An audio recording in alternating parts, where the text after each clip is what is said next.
Menteri cakap dahulu, tabayun kemudian. Pepatah Inggeris menyebut kalau nak bergaduh, pick on someone your own size. Maksudnya, carilah lawan yang setara. Orang dewasa jangan bergaduh dengan budak-budak. Sementara itu, orang tua-tua kita pula berpesan ukur baju di badan sendiri. Maknanya tiap-tiap pekerjaan itu hendaklah dipilih sesuai dengan kebolehan kita. Namun kedua-dua peringatan itu diabaikan oleh Timbalan Menteri Komunikasi dan Multimedia Datuk Zahidi Zainul Abidin ketika beliau mendakwa video tular seorang pelajar berusia 18 tahun di Pitas Sabah itu sebenarnya dilakukan hanya bertujuan hiburan dan menaikkan viewer rancangan YouTube-nya. Adik yang tersebut, yang tadi ni YouTuber. Tidak ada exam, kita dah cek lah. Mana ini dia pandai. Jadi kadang-kadang tu kita sebagai yang berhormat jangan mudah tertipu oleh kadang-kadang YouTuber dan orang yang untuk membuat isu. Jadi dia tidak ada exam kawasan tu, hanya YouTuber ya untuk mengambil nama. Jadi maknanya dia terkenal sekejap.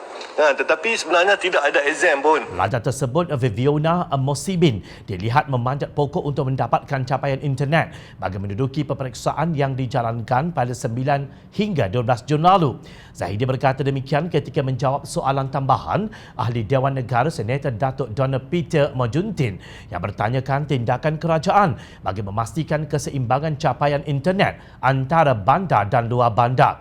Dalam satu kenyataan di Facebooknya, Zahidi mengakui terkhilaf dan memohon maaf kepada Viviona berhubung kenyataannya dalam Dewan Negara itu. Saya telah mendapat maklumat yang tidak tepat dalam menjawab soalan tambahan, ujar Menteri berkenaan.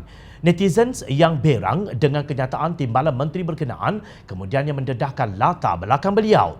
Satu kenyataan media oleh Menteri Kemajuan Luar Bandar dan Wilayah pada tahun 2015, Datuk Seri Ismail Sabri Yaakob menyatakan YB Datuk Zahidi, 54 tahun yang merupakan Ahli Parlimen Padang Besar sejak tahun 2013 memiliki ijazah sarjana Sains Politik dari Irish International University, ijazah pentadbiran perniagaan dari Northern California Global University dan Diploma Pentadbiran Awam dari Universiti Teknologi Mara UiTM. Menurut laman web afterschool.my, Irish International University atau IELTS International University merupakan salah sebuah unaccredited universities atau universiti yang tidak diiktiraf kerana bergerak sebagai degree mills atau kilang ijazah. Sejak tahun 2008 lagi, akhbar The Guardian telah mendedahkan modus operandi universiti berkenaan. Sementara itu, Northern California Global University juga didakwa sebuah universiti yang menjual ijazah. Sebuah portal online Indonesia Liputan 6 pada tahun 2005 mendedahkan